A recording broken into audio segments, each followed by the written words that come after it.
This is Ocean Wings, where Man Ray magic leads to meaningful change. Hosted by me, ocean advocate Martina Wing, join us as we explore how nature can reconnect us to what really matters in life. Together, let's dive into how each of us can truly make a difference at this critical time for the environment and our world, and how we can transform awe and wonder into action, conservation, courage, healing, and purpose. So welcome back to the Ocean Wings podcast. I'm absolutely thrilled to have Hawaii State Representative Nicole Lowen today. She represents District 7, which is on my island, is the Big Island. We probably live in the same town. You have a whole coastline that you cover as a representative. And I'm really thrilled that you take the time to do this. I believe my reason to do a podcast has to do with my deep desire to make change to the world, positive change. And I'm also really blessed to be in an environment where manta rays really touch people's heart to create meaningful change, hence the tagline, so I'm wearing my tagline on my chest. But it all ties together with policies, lawmakers. I introduced you as a state representative, but your job is lawmaking, And so I wanted to explore a little bit today what you do. Great. Yeah, no, thank you so much for having me. It's really a pleasure to be here and finally meet you, not quite in person, but, over the screen. And yeah, I'm ready to jump in if you want to start with your question. What does a lawmaker do? And it maybe sounds like a really basic question, but the job is of us as citizens to be an informed citizen. And there is a real big gap, what we know, what you do as a state representative.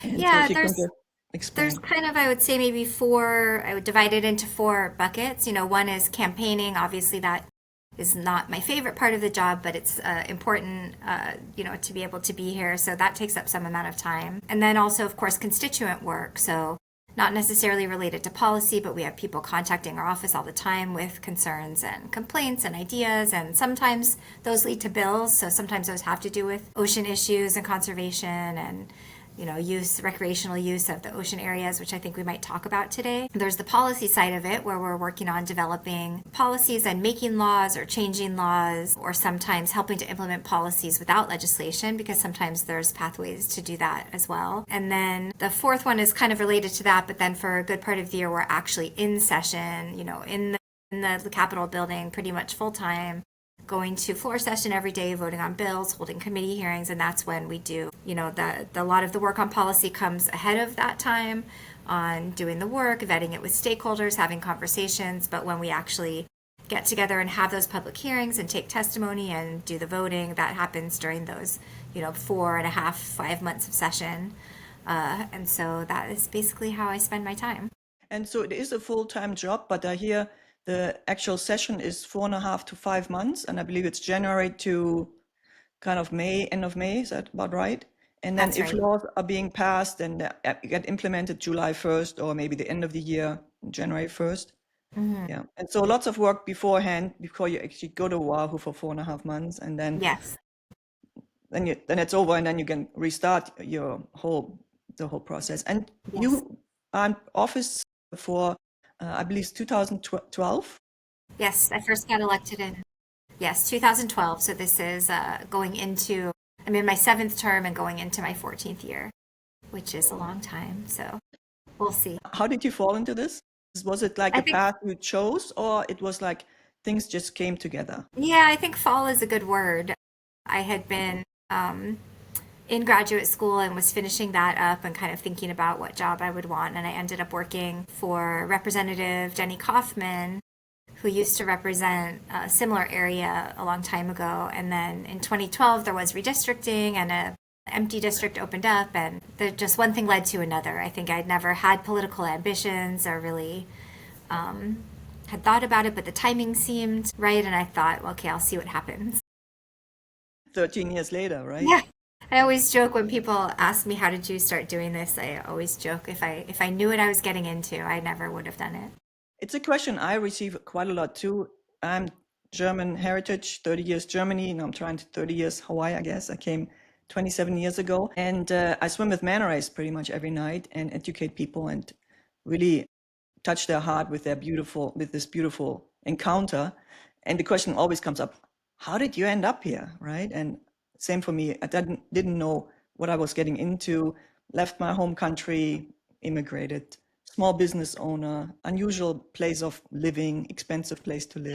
What made it be Hawaii? The manta rays. I did the tour as a tourist, Okay. 98. And wow. it was a place for me personally as a sad chapter of my life. But then the manta rays really opened my heart to there's more to life, Nice. and when you've done it, I'm sure you've done the manta swim, right? I mean, just seeing these ocean angels flying in front of you, it's really this where I feel this is an animal that can really bring to a person.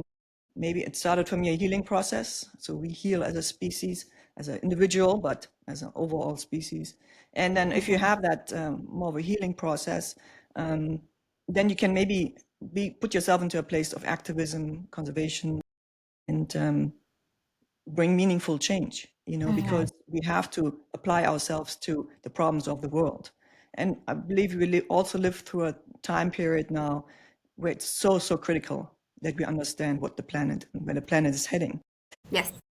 So environmental conservation is close to my heart, and I believe same for you. And I looked up the committees. You're chair of one committee. If you can just maybe expand, you're, I think, on 3 committees at this point. And I'm really interested, how do you get to this point? Just also for us uneducated citizens in this particular part, I don't really know, how do you get to a committee, and then how do you become a chair, and what is the process there? Yeah, so I chair the Committee on Energy and Environmental Protection, and so as a chair, that work takes up a lot of my time. So probably less so than before. I've been chair for 7 years now, and that when I was a newer legislator, you could kind of focus your energy on all kinds of policy questions, whether it was education or housing, and be all over the place. But once you start chairing committee, I feel like you get really focused. And the environmental and energy issues, I think, have always been my interest, even before running for office. Same as you, just always sort of had a passion for the outdoors and conservation. And so when new representatives are elected, everyone gets appointed to several committees. And so that's decided usually by leadership, by the Speaker of the House, but that whoever that is usually talks to members and finds out what they're interested in, and not everybody gets exactly what they want because you have to balance out, all the committees need members. And then the morning committees, so I sit on Energy and Environmental Protection and the Agriculture Committee, and those two are grouped together, so they basically have the same members, different chairs but the same members, and that makes scheduling hearings easier. And all the committees in the legislature are kind of grouped like that. So that's kind of how I ended up on that committee. And also it's interesting and relevant, but so are a lot of committees. And then in the afternoon, I sit on the Committee on Commerce and Consumer Protection. And for those afternoon committees, you generally request, where your interests lie. But I've been at different times on all of the afternoon committees, and I've been on different committees, in my earlier years as well. And I believe there's also a special committee, and it has to do with the invasive species. I was actually, I have a trap on our property for the rhinoceros beetle. Oh, good. Okay. So, yeah. And we caught one. And shortly after, I believe, so when the folks came from the Invasive Species Council, so I called them. Well, we got the trap. I knew what to do when something shows up. And then they were really concerned. And I believe shortly after, actually, that this big project was, you guys, well, when I say you guys, it's something was happening close to the airport to really dampen it down. I read this on the governor's press releases. Maybe I was a little bit of a trigger because I'm living up Kaiminani. For the folks, it's in the Palisades area. And that's where it's been spreading. So thank you for being vigilant and looking out for it. Yeah. Once a week, I walk by the little trap and I'm like, there's not going to be one in here. But this is the committee you chair, because it's not just the rhino beetle, it's the other, we have more invasive species as Hawaii. So something we really have to worry about. Yeah, that's a big issue, invasive species. Yeah. So well, we definitely, our hearts in the same place, all about conservation and keeping this planet going. And who knows where we are in 10 years, but our conversation, I sure hope that it brings people more closer to where the laws are being made and how you can be engaged in that process, like you said, testifying in front of committees, and that's all through the regular legislative session here in Hawaii for 5 months. Yeah, I love that. Yeah. What do you think is your heart when we say that your heart is the most with the committees? Is it like ocean or land or in general conservation, or is there anything where your heart really starts singing? Yeah, I mean, I think all of those things are important to me, especially the conservation piece of it. I like a lot of the bills now. I mean, the committee jurisdiction can kind of shift around over the years. So a lot of those bills actually have a primary referral to the Water and Land Committee. So I don't always see all of them, or sometimes I'm joint with that committee, but I still work on a lot of bills like that. My committee, I would say the top issues in my committee are, of course, all the energy issues.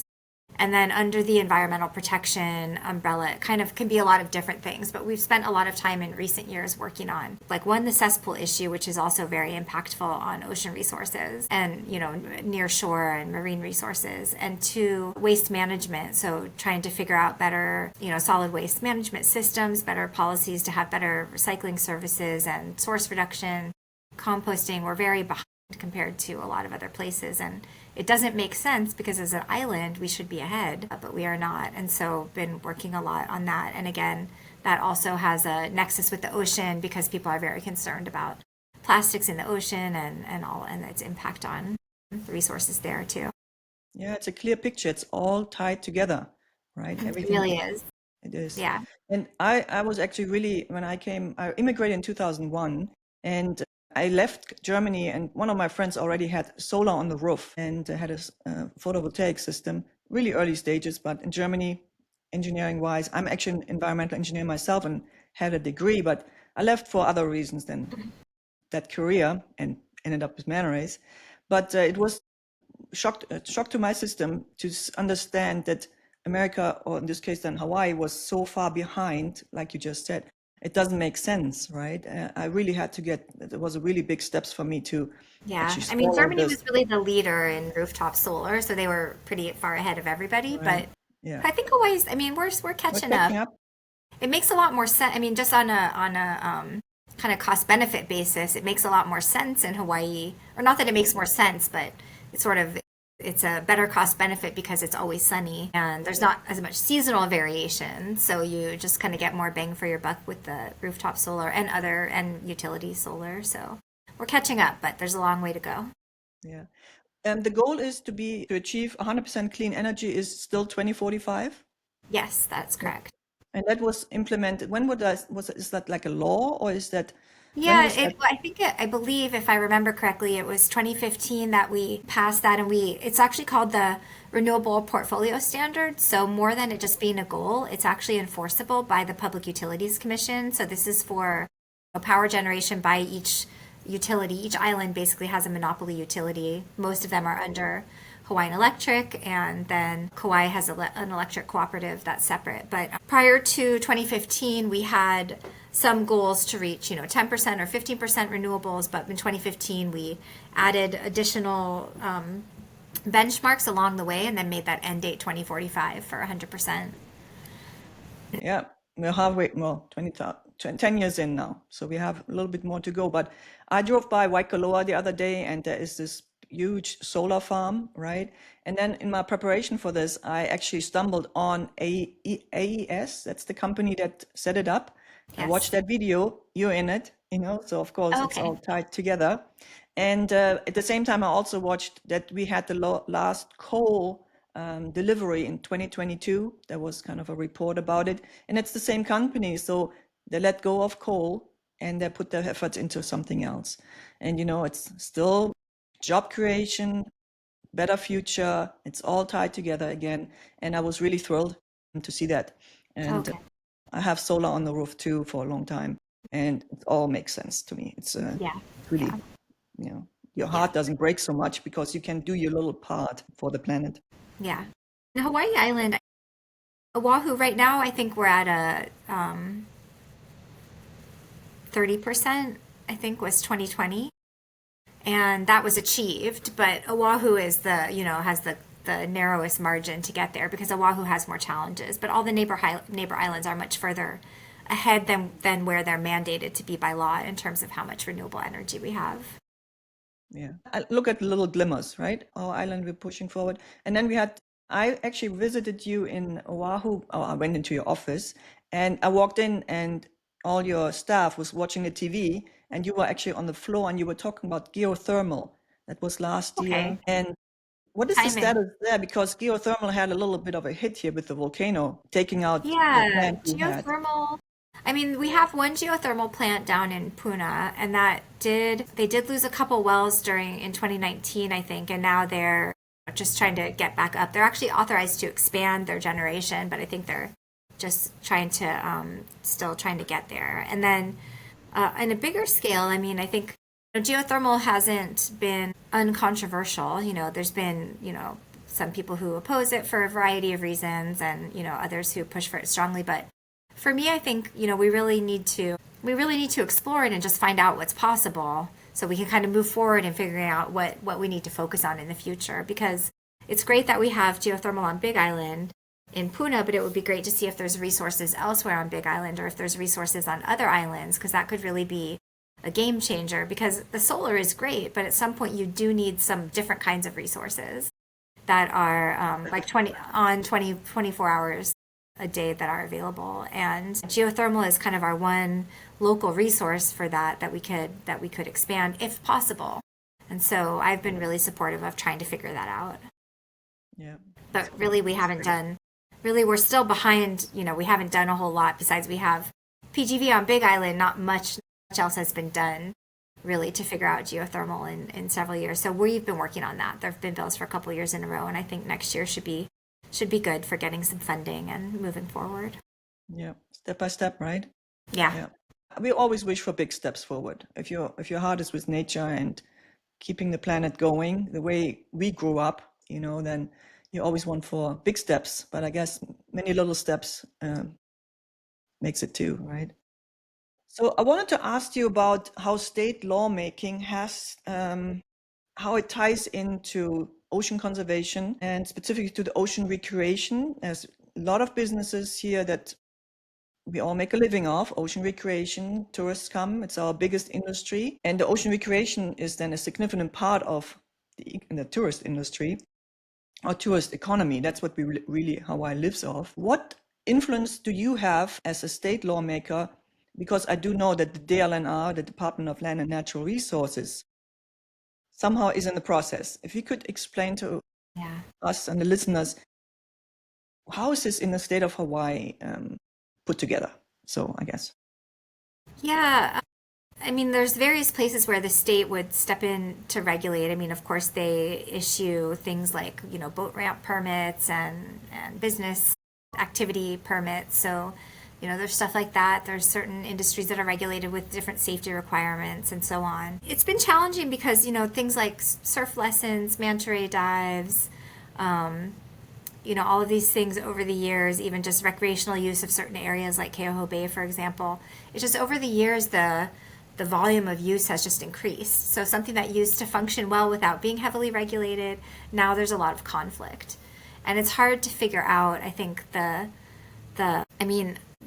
I'm hopeful that things will improve, but I would say DOBOR has not had strong leadership in the past, and that has led to some problems. DOBOR is the Division of Boating and Ocean Recreation. And they belong to the Department of Land and Natural Resources. That is a division under Land and Natural Resources, and they are primarily responsible for the recreational activity like the dives and all of that kind of stuff. Yeah, so if I think of how government is set up, so we have a Department of Labor, we have a Department of Health, and then we have a Department of Land and Natural Resources. And who is in charge within the Department of Land and Natural Resources? I guess as DOBOR, right? And then you have DAR is a different one, and then there's another Division of Aquatic Resources. That's right. And so there's several as well within that department. And who sets up the department head? Who does that? Is that appointed or is that? Yep, there's a chair. There's a chair of the department, and currently that's Don Chang, and that's a person that's appointed by the governor.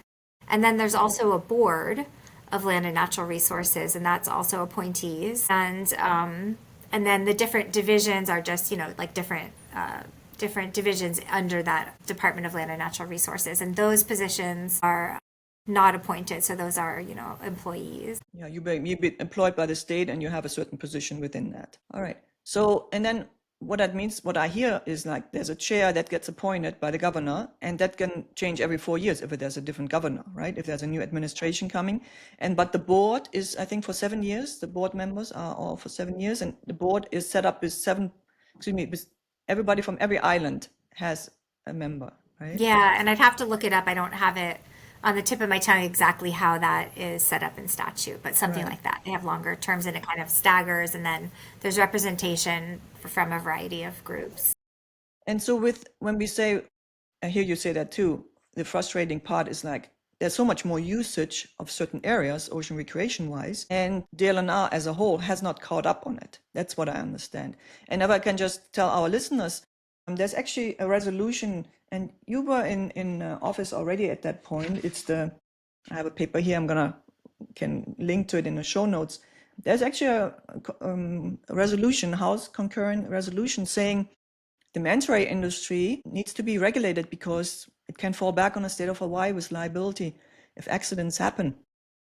That's 11 years ago. Yeah. And it breaks my heart every single time I think about it. We were absolutely thrilled when it happened. We're like, oh, there's some movement, right? And then the movement went, well, the resolution says, DLNR, please do something so these small businesses and the tourists and everything is safer, the environment. We always speak about the people first, but my heart is actually, let's have the animals safe and the environment healthy. So 11 years later, and there was some movement in the first 2 or 3 years. Draft rules were created. I was involved in that as well. But I went into someone's drawer, and then in 2022, a really horrific accident happened. It was in the news, and a RISA guide died. And that kind of like, okay, I'm going to open that drawer and we take out these draft rules. And then there was a first progress where the gentleman who was in charge of this particular department, it's DOBOR then, I guess, or I don't actually, that's the confusing part for me too. But they went to the board and I said, hey, board, can we start this process to regulate an ocean recreation industry, sub-industry? And then we had one public hearing, and it went back into the drawer, all the plans. Nothing had happened. I think the status currently is the process is there's a rulemaking process that has to get followed, and then there's a final proposal for rules, and then those go to the Attorney General's office for review. And then they go, if the Attorney General's office signs off on them for, being legal and all of that, then they would go to the governor for signature. And I think right now they're stalled in the Attorney General's office. So there actually was a final proposal put in. But I think part of the issue and why it stagnated for so long, and that was, I remember, passing that resolution in 2014, is that, a lot of the people who advocated for the rulemaking weren't really thrilled with the final result that came out of the process. And I think the challenge is to figure out how to balance. I mean, it's tough, right? Because you have an area that's heavily used. You have certain sites that people go to for manta ray dives. And, there used to be, 5 boats or 10 boats or 15 boats, but now there's like 30 or more. And it's dangerous and it's crowded and it needs better regulation. But in the process of doing that, there's also going to be, winners and losers at some level. And that's the challenge, because you want it to be a fair process where, everyone gets a chance. But then I think there should also be some weight or value given to companies that have been operating in the community for 3 or 4 decades, have been employing a lot of people, have been paying their taxes, have been taking extra steps to do it safely and have, fully trained dive masters and guides. And then there's other companies that are a little more fly by night.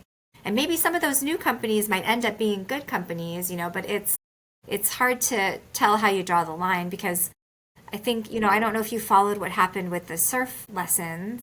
I saw that there was a decision and I read it, but I'm not a lawyer, so I'm like, I didn't really know what the end result actually was, because that gets then complicated too. I mean, they came out with the final decision and they decided to do a lottery. Like they had a thing they turned with the balls rolling, and they just did a lottery pull for who gets the permits, with zero consideration given to people who've been doing surf lessons for years and have established businesses, and they actually had some people game the system by going and pulling extra permits and getting multiple, and it was just like, it wasn't a good way to do it. It's hard to find the right way to do it, though, because there's people who are not happy about it no matter what, and I think that is where some of the issue comes in. I mean, one of my thoughts, and something that I worked on for years and failed to pass because then there's industry advocates who oppose it, and it dies, is just to increase the safety standards so that you're just creating a little bit higher bar for entry for a business, that you have to have, the fully trained staff, the right health and safety equipment on board, etc. That would just make it, you had to meet certain a little bit elevated standards to be able to begin operations and get a permit to do that. And that would sort of help more through a process of attrition to cut down the number of people out there. But that, failed many years, to the point where I was like, I'm not going to keep introducing the same thing. So it's hard to find answers. So I think the reason why it stagnated isn't just due to government not getting to it, but also to actually people not necessarily wanting the rules as they are to be implemented. Yeah, I think the process is so complicated, so many actors pretty much involved, But I did listen to a podcast you did post around the COVID times, and you really specified also, because we're such a so expensive state, it goes back to, I need to make money. I need to make money. That seems to be always land on top of everything. And I just wish that, because it's the 2020s, this decade is considered the decade of decisions, we cannot continue this way. So in our conversation, I really want to get also some inspiration. It's like, who do I have to talk to? How can I, with my little voice, my little podcast, can move things forward? Because there could be also solutions that we all get a piece of the pie. The pie is really big at this point. I mean, it's as a pie, everybody wants a piece of it, but maybe we can distribute it still evenly, doing considerations around it. I just, when our listeners hear this, manta ray ocean recreation in general in Hawaii is not regulated. We know the conflict between heavy use now over the last few years, really the last decade. More people want to enjoy the ocean, which is a healing process for sure, if you do it right and you do it safe. And at the same time, lawmaking is not catching up, because it's also a complicated process. That's what I hear you say. And I'm just grateful that you are moving forward with all the environmental stuff, and that you are the chair and I'm your constituent. And I'm like, yes, I'm glad you do all the, have the voice for the environment. It's such an important part of it. Yeah, thank you. So I don't want to hold you much longer. So I really appreciate the conversation. Maybe you can come back in season 2. Yes, let me know. This is also new to me too. Happy to do it. Thank you so much for your time. Until next time.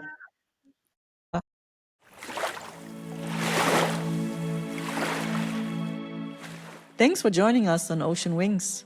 If this episode moved you, inspired you, or made you think, please follow and share it with someone who cares about conservation and making meaningful change.